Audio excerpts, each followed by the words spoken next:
peuple de Dieu, boye malam na kati émission na biso kolo apambola yo pour la disponibilité au tché pour na volanda oya biso émission Parlement céleste et moyennement ko ya reconnaître ba choses spirituelles dans la Jérémie 33:3 makombi lobi invoque moi je te répondrai et le pour la bana nzambe nyonso na message koloba tant tozo pema tozo lamuka tozo lia tozo mela mutabo remercier c'est le Seigneur Jésus-Christ pambate il a renouvelé encore sa bonté na kati ya bavi na biso. David alobi vaut mieux un jour dans ta présence que 1000 ans ailleurs. Tika été à travers cette émission aux Zolanda comment nzambe eba ko sala makamba minene tamba zo benga le rémunérateur de celui qui les cherche.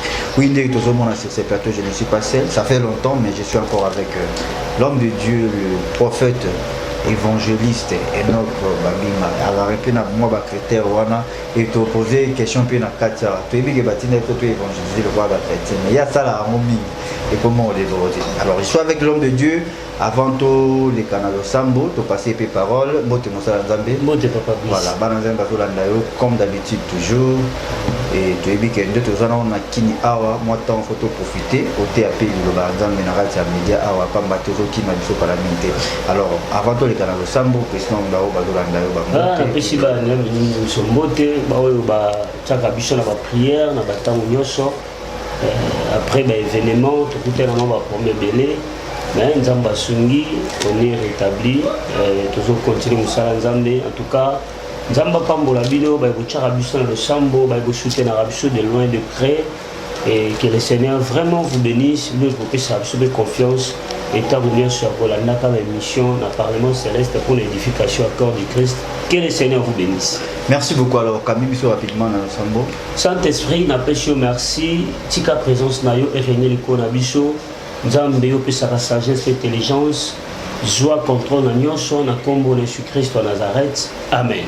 Amen. Merci beaucoup na yo mutozo na biso pour na ba liboso. Alors s'abonner sur EHP Media, au Tchimo Koloto et cliquer na cloche pour la notification et monsieur Koti Olandaka pambate na robaka. EHP Media c'est l'ensemble des saints les ali place au isanga ya bana nzambe ba mesana usanga na poete na ko bondela ndenge Christ alobi aimez-vous les uns les autres bolinga na bino ya bino poete batamokeli ba mona ke bozali ba oyanga. Oui papa tozongi pa na va to débuter to tikela un message et to bébé ozanga te ko tuna les orphelins bana biti qu'est-ce que baza bien on toujours mona na Sima TV santé za oui muke après ben événement et belé l'équipe na tozobunda toujours presque 2 ou 3 places mais ça pas tenu mais on est en train de continuer dans ça la délocalisation et des moyens pesants insuffisants. Quand on a toujours lancé un appel, na batonio sur baza de bons cœurs, il y a quoi bana pour soutenir musala oyo, bon baza le roi batabita dorcas, bana na souci ya bana parce que c'est la vraie religion selon les Écritures. Bible zoloba celui qui donne aux pauvres prête à Dieu. Donc toi défi sa nzambe na nzela ya babula na nzela ya bitike nzambe atika la na nyonga mutute. D'ailleurs, bientôt là, toujours dans la saison de pluie, et vous allez vraiment moi pas si bien. Il y a vu qu'il y a des sungas, mon livre, mon chant, tous les sungas, mais de loin et de près, pour la soutenir, vos hommes à l'image, et vous allez vraiment, et l'eau comme Moutuya, Makasi, évidemment, tout côté, dans le combat et belé, mais regardez toujours la foi, Nzambe, Oyo, après sa mission, Oyo, Rosunga, et après, pour accomplir mission dans Chouka. Donc, que le Seigneur vous bénisse, dans la négociation.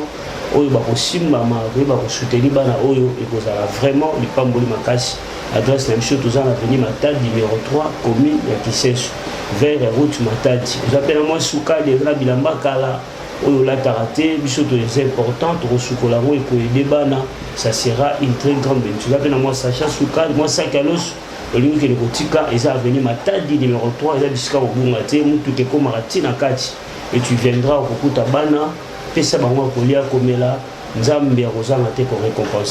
Voilà, merci beaucoup. Alors, tout ce qu'il a mis, moi, il y a un message, je sentais déjà, tout le monde normal, alors, puis ça, son itinéraire, l'autre dans la kini, évangélisation, il y a la Bible, est-ce que si les deux continuent jamais ici.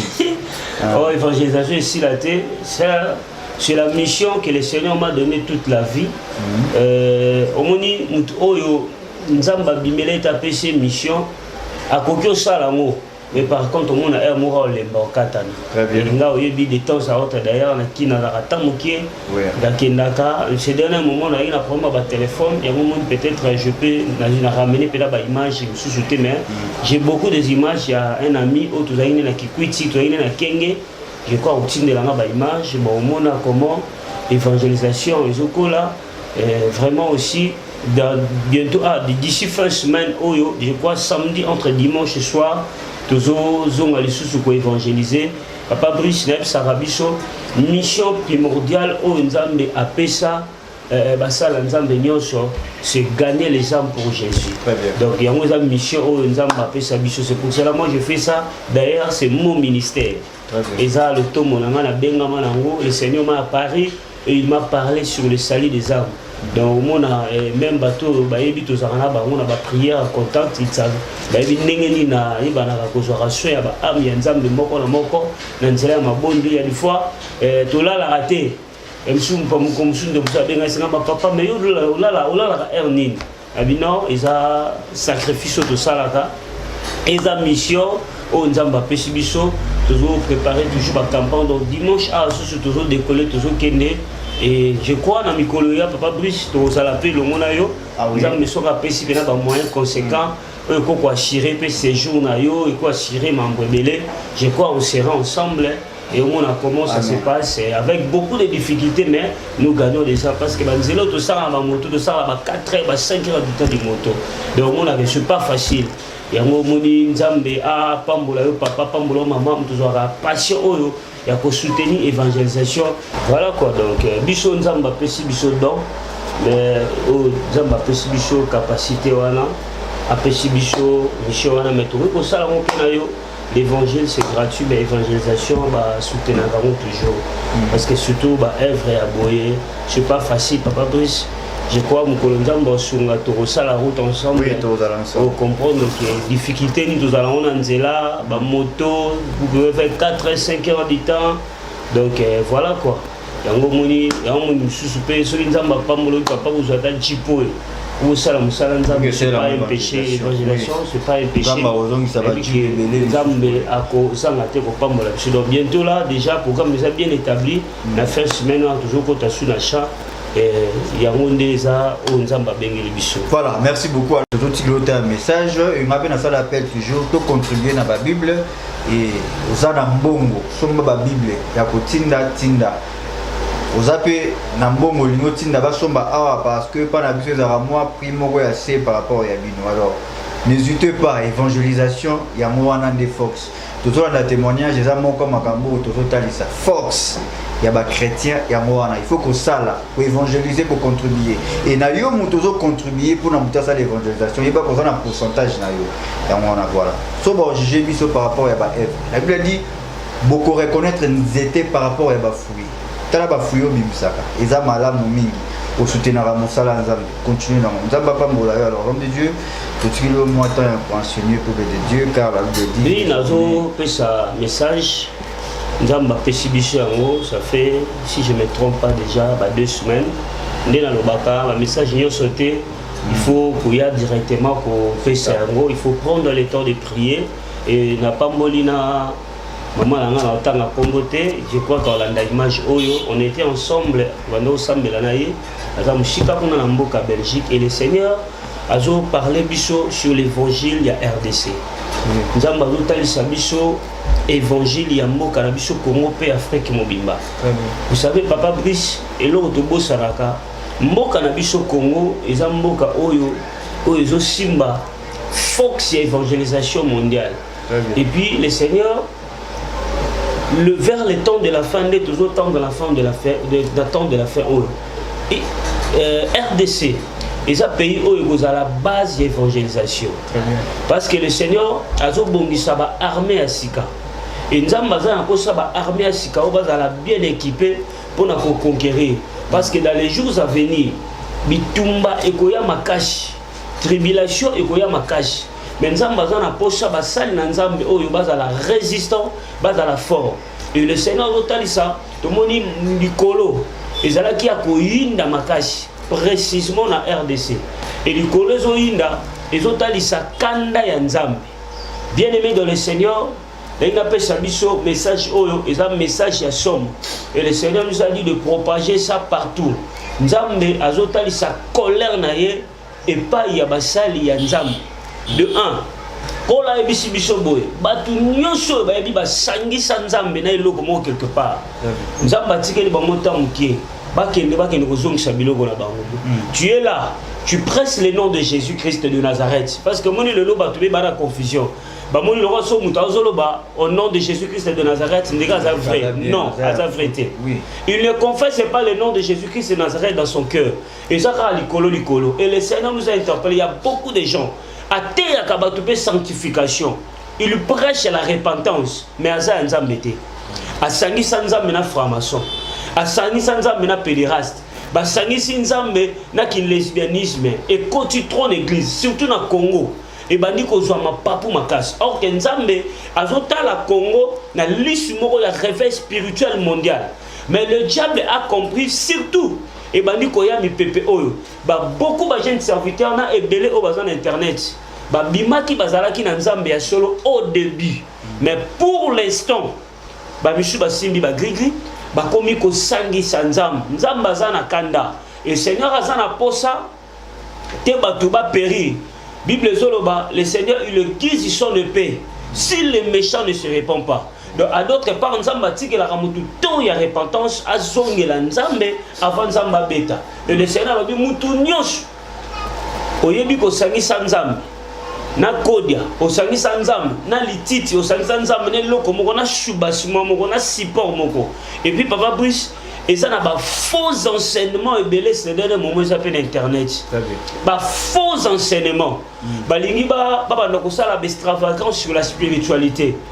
Comment tu peux imaginer mutu faut il faut ebisa mutu prier, faut ça la na RTL il faut ça bien aimer dans le Seigneur. Ça c'est l'ignorance.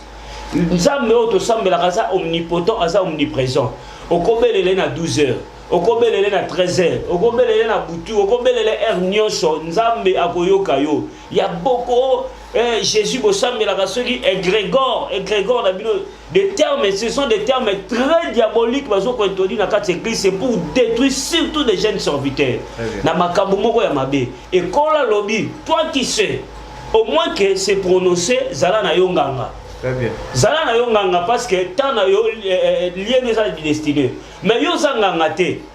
Tu fais à tout prix de se faire voir comme tu es serviteur de Jésus-Christ de Nazareth, mais na chaîne yo oyebike ozane lokomo salelaka pour peut-être attirer la foule, pour attirer des choses qui sont mondaines. Nzamba lobi to se repentir, to monaki likoleza koinda. J'ai eu beaucoup de temps pour appeler ce message oyo. Je vois qu'avec ma maman à Zana Belgique, on était en prière avec lui et à Rolanda Image, peut-être on a bon pour la crédibilité à Combo Yamout.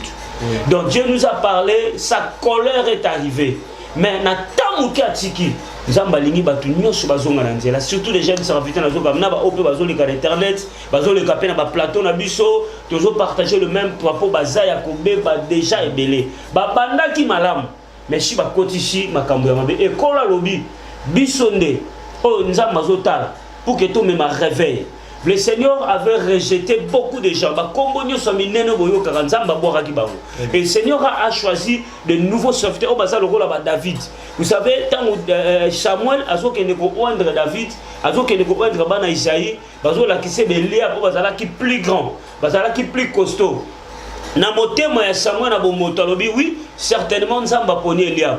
Nzamba ebisete natalaka o ebetaka na mwina misute mais natalaka o eza motema abi Eliab ozomona je l'ai rejeté à d'autres temps Eliab le Seigneur lui avait choisi mais Nzamba boiraki déjà kola lobi Samuel a tuni et sili alobi te il y a quelqu'un qui est asakuna na suka ayeba na gite yero nezaleka ka batela ba pate mais c'est lui le Seigneur choisi o eza image. Il y a une nouvelle génération on a suscité, il n'y a pas si na mibali pour propager bonne nouvelle mais malheureusement le diable est déjà entré abandi ko bebisa pour que ba détourner et le Seigneur azolo bana mutunyo soyebi tu avais touché quelque chose pour sauver simeloko tanga no kombo ya mutu mususu mais ne cite pas le nom de Jésus-Christ.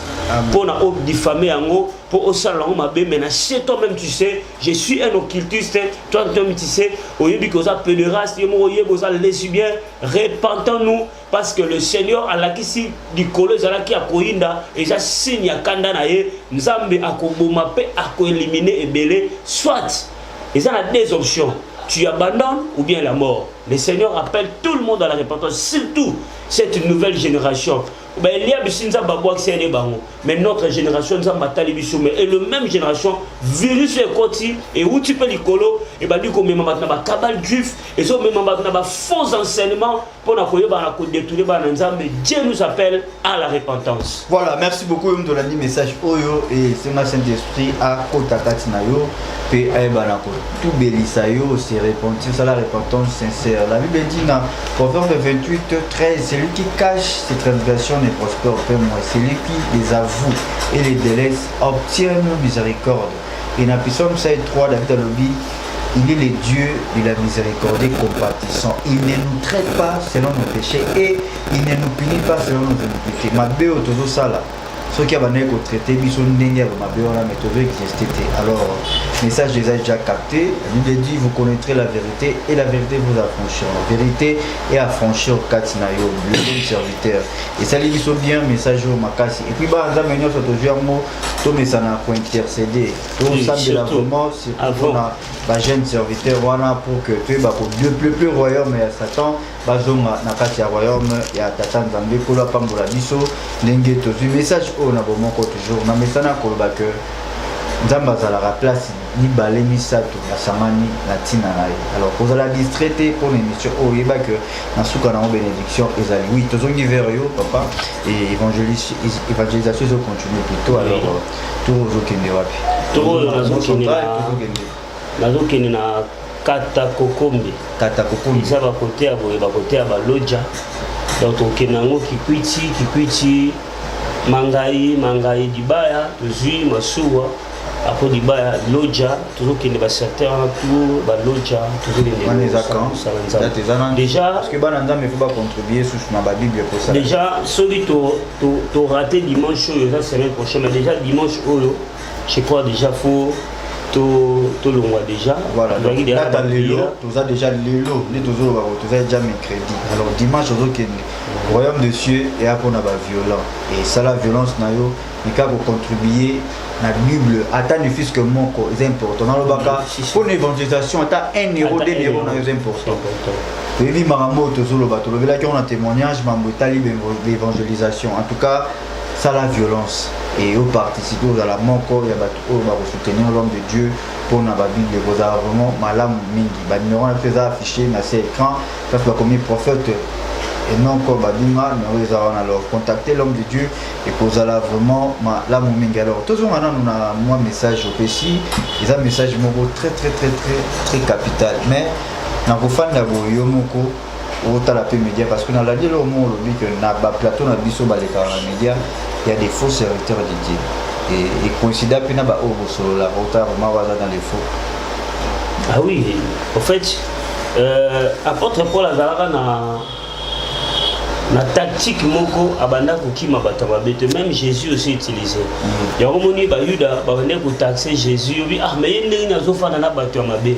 Mais Jésus azalaki na mission. Vous savez même dans le monde d'Abisso, ceux qui déjà ont failli la mission, soit si tu sais que tu n'es pas fort à résister pour gagner, soit il faut se retirer. Parce que n'oublions pas que la Bible dit les mauvaises compagnies corrompent les bonnes mœurs. Parce qu'il y a même des gens que nous avons côtoyés et tous se rendus compte que non, pas faux. Là on se retire, on les prêche. Ceux qui m'ont quitté, là je vais les tuer. Parce que nous avons la salle, il faut prier, il faut chercher. Déjà, si quelqu'un a exauté, non, ce que tu fais, c'est pas bien.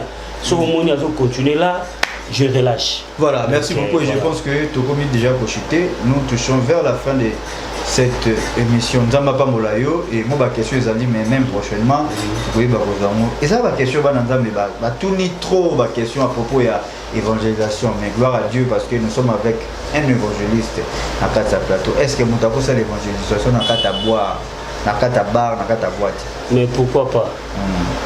Zamba rotinda mutu na terrain moroza plus difficile que les cas. Pourquoi la sœur nous sommes mariés nous sommes à Banda au Sala? Non. Bon là je ne suis pas sur la Banda au Sala mais il faut y au mot papa Brice. Au moins il est bar.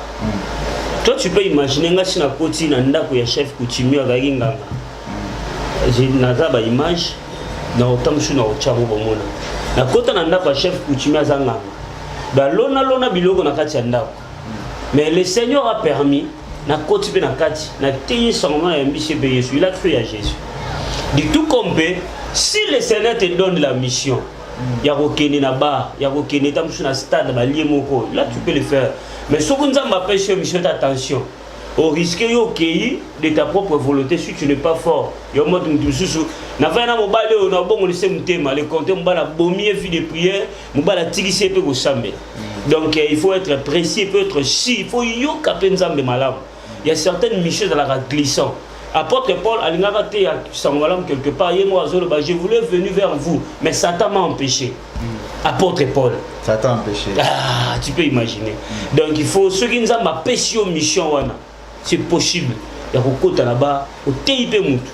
Tant que nous avons un sang, nous avons continué à prendre Moutou encore. Nous avons donné un salut à moi. Tu peux aussi le récupérer, c'est fort et possible. Merci. Et c'est très très très important. Et tu vas poser la question à mon pays. Il a dit que nous le dit au balai Moutoumoko par exemple. Donc cela veut dire, l'apôtre Paul a dit, il faut se marier dans les Seigneurs. Alors est-ce que mon Christ a c'est possible. C'est fort possible. Au bala peu mon pagano. En fait, il y a des païens. Azaradan et les Mwanzambi. Et quand le Seigneur t'envoie, atteindre une mission de païnaï. Parce que dans la mission primordiale, ça pour changer, c'est fort et faisable. Mais surtout, il faut que Nzambi malam. C'est dans la volonté de Dieu. Mingi sikoyo, mingi basala mona loenge. Il sert autorana sert mobo et sert Chilanda. Azarana commune à Kinshasa, parce que tout dans l'armée de l'Éternel. C'est on a une prophétie mokoya zalaka ata mundo za bosali jeune ce ko lié a ko yebisonné le ko lié ki tono benge keba na caméra donc c'est on a so bozana veiller ba jeune garçon ya jeunesse ba tutu ba kimi po ya zalaka o détailler nyos obi c'est on a ko ya ndeni kulu na moka sentai ti lelo na doki na mai to pekisa to bi ser habité à ligne mbalo folie à bolingezuye. Donc si tu as une mission, si l'Éternel t'a parlé, c'est fort faisable au bali mutuma za païen au teye payer sou à bongo de mutema lobi pe azali feti pe salam na lola. Moi si pe ozala mobali moko ayebi nzambete mais le Seigneur a pêché une mission qui nous sauver amnae. Surtout bata bongo so bon mutemo na kosala nzambe kolega même moi si o a gagné qui est. Donc voilà. Fort faisable. Voilà, merci beaucoup. Nous sommes déjà arrivés à la fin de cette émission. Un grand merci à vous tous de nous avoir suivis partout, place Bozali, Europe, Asie, Amérique, Afrique et Banadumbashi, Congo, Brazzaville, Afrique Mobimba. Vraiment, tous en abîme vous continuez toujours pour s'abonner sur cette chaîne pour la émission. Il y a Bananzambe, Tokomina Souka. Voilà, un évangéliste Azokende, pour ça d'évangélisation pour Nzambe, c'est très important. Yose évangéliste, au Fanaga, Wano, les gars, dans les médias pour nous ça. Il y a des faux prophètes, il y a des non, ce n'est pas ça. Soit les évangélistes, tout le monde a une image qui est dans le temps. Au fan de la télévision, tout le monde a cravate, la veste, ou Bimusaramabe à Batou. Non! L'homme de Dieu et le lobby. Surtout là, pour encourager vent évangélique et comité na poto. Très bien. Dans mon image, moi, de comment azoter en akatabis, azo parler Jésus. En tout cas, ça sent quelque chose. Vous allez payer le roi, papa Rangomo. Frère Rangomo, tu peux sur motiver.